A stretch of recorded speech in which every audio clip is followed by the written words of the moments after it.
తిరుమలలోని శ్రీ కుమారధార తీర్థం ముక్కోటిని వైభవంగా నిర్వహించారు టీటీడీ అధికారులు. కుమారధార తీర్థం తిరుమల కొండల్లో శ్రీవారి ఆలయానికి వాయవ్య దిశలో సుమారు 10 కిలోమీటర్ల దూరంలో ఉంటుంది. మాఘ పౌర్ణమి నాడు ఈ తీర్థంలో పవిత్ర స్నానం పరమ పుణ్యప్రదమంటారు పండితులు. కుమారస్వామి ఇక్కడే శ్రీవారి అష్టాక్షర మంత్రాన్ని జపిస్తూ తపస్సు చేసిన కారణంగానే ఈ తీర్థానికి కుమారధార తీర్థం అన్న పేరు వచ్చిందంట. తిరుమల కొండల్లో కుమారధార తీర్థంకు వెళ్లే మార్గంలో తారకాసురుడు అనే రాక్షసుడిని చంపిన తరువాత విష్ణువు తపస్సు చేసిన ప్రదేశం కుమారధార తీర్థం అని నమ్ముతారు. తనకు బ్రహ్మ హత్య పాతకం నుండి విముక్తి పొందడానికి ఈ తీర్థంలో స్నానం ఆచరించడాన్ని కథనం. విష్ణు భక్తుడు కొండల్లో దారి తప్పి ధ్యానం చేయడం ప్రారంభించాడని కూడా నమ్ముతారు.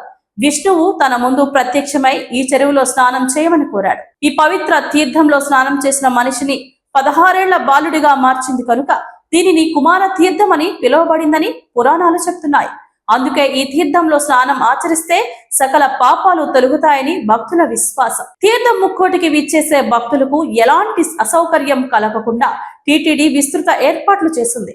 భక్తులను ఉదయం 6 గంటల నుండి తీర్థానికి అనుమతించారు. కుమారధార తీర్థం ముక్కోటికి వెళ్లే భక్తులకు కుమారధార డ్యాం వద్ద అన్నప్రసాదం మరియు తాగునీరు అందిస్తున్నారు. వైద్య సదుపాయం ఏర్పాటు చేశారు. భక్తుల భద్రతను పర్యవేక్షించేందుకు కుమారధార తీర్థం వరకు దాదాపు 300 మంది విజిలెన్స్, పోలీస్, ఫారెస్ట్ సిబ్బంది కేటాయించారు. గుండె సంబంధిత వ్యాధులు, ఆస్తమా, స్థూలకాయం, రక్తపోటు ఉన్న భక్తులు మరియు వృద్ధులు ట్రెక్కింగ్ చేయవద్దని మనవి. మధ్యాహ్నం 12 గంటల తర్వాత పాప వినాశనం నుండి కుమారధార తీర్థ ప్రవేశం మార్గాన్ని మూసివేశారు.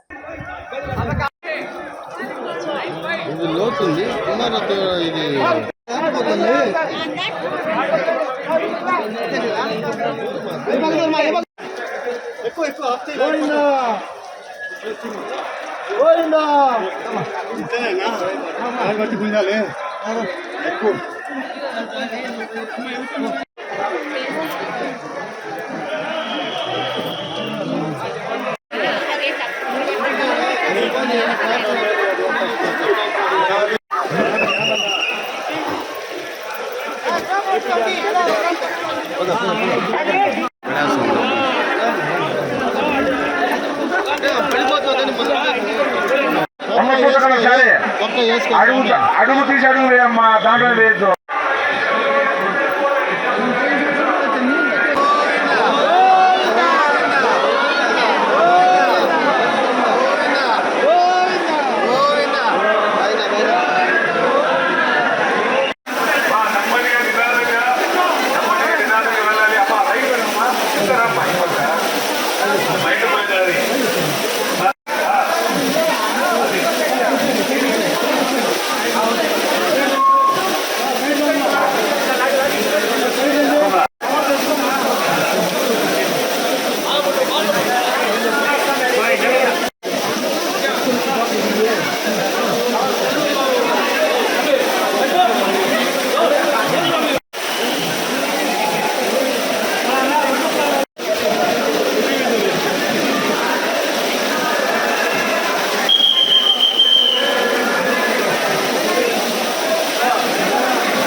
హరోం హర స్వామి శరణం.